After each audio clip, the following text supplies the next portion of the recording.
but it's actually like it actually doesn't work anymore, this plane. But I'm actually going to go through it, what would actually happen in a real cockpit. And from basic takeoff and landing, I think it's like a small trip from LaGuardia to Teterboro. I was thinking about Captain US Airways Flight 5049. We are not going to land in the Hudson, that's one thing. Okay, so we're just going to, I bet our pre-flight checks should be completed. So we should probably, that all looks good. And our brake should be off. Okay, we're going to just put that on to, so we're going to go full thrust. Okay, we're going to just put them thrust a little bit because we're just going to taxi onto the right runway. Just a differential thrust. Okay, now we're on the right runway. We have started our takeoff roll now. We are not missing one of the ailerons just yet.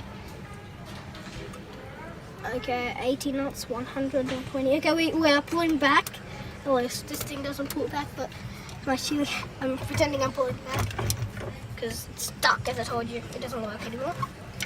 But it totally works, as the ailerons. But it's okay. We can see Teterboro. We're going to do an ILS approach to this. I'm going to turn right.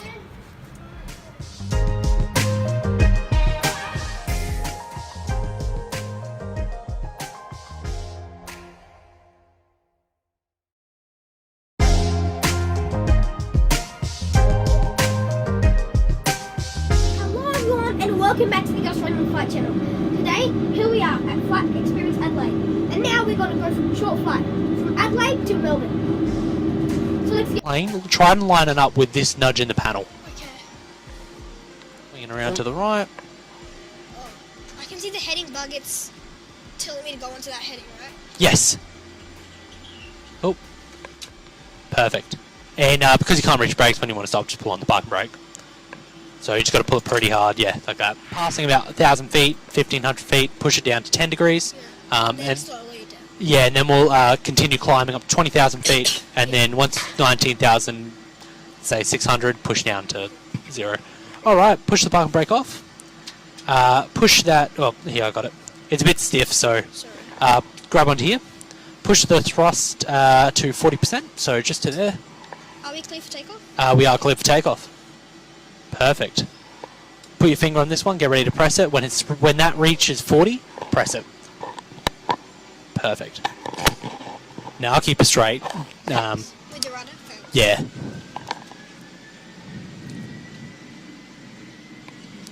Alright, rocketing down the runway.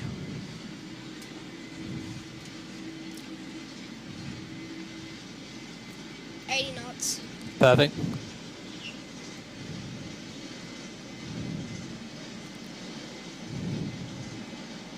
V1. Rotate. Pull back. Now this plane's weird, it does require quite a bit of back pressure to take off. Bring it to that 15-degree mark. No, straight ahead, keep going straight for a while. Alright, I'll grab the gear. Can you put the flaps to 1 for me? Press that speed button. Set that to 200. Flaps to 0. Oh, so to get out of that, you got to push it in. So these gates are a little weird. Push it in and then pull it up. Push it in and then pull it up? Yeah. Perfect. 230. That gate's the worst of them.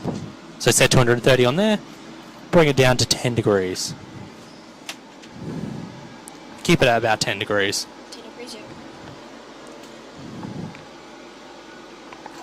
Fantastic.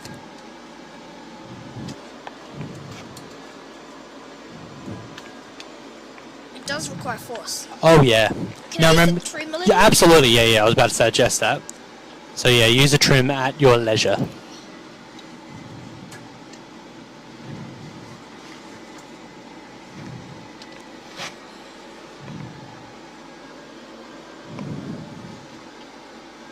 My speed is going down. Oh, that's right. The auto throttle is just maintained. Yeah. So it'll drop, and the auto throttle will adjust it to maintain it. So we basically don't have to stress too much about the speed, unless the auto throttle fails, which it won't, hopefully. pull back a little bit.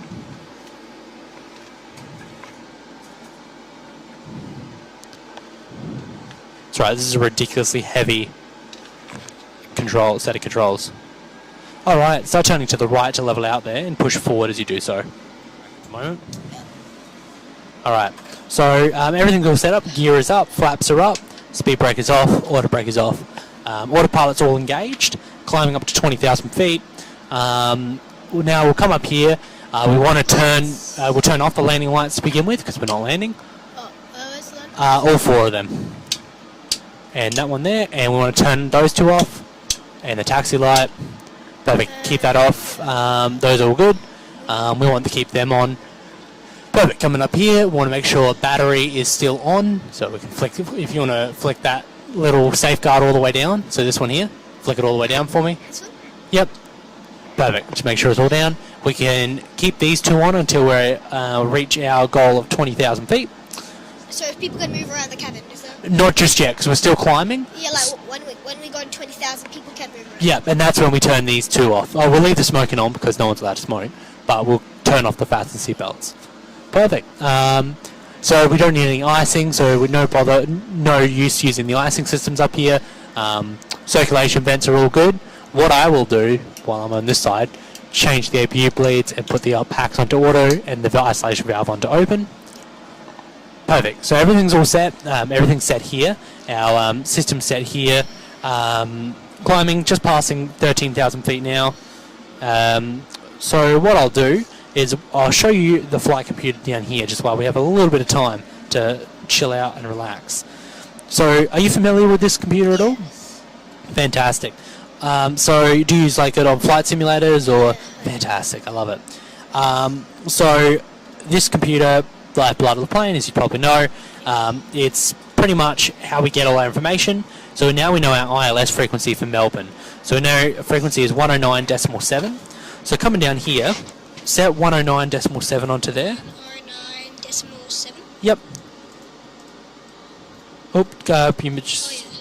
There you go. And we want to transfer it to the active frequency. So transfer? Yep.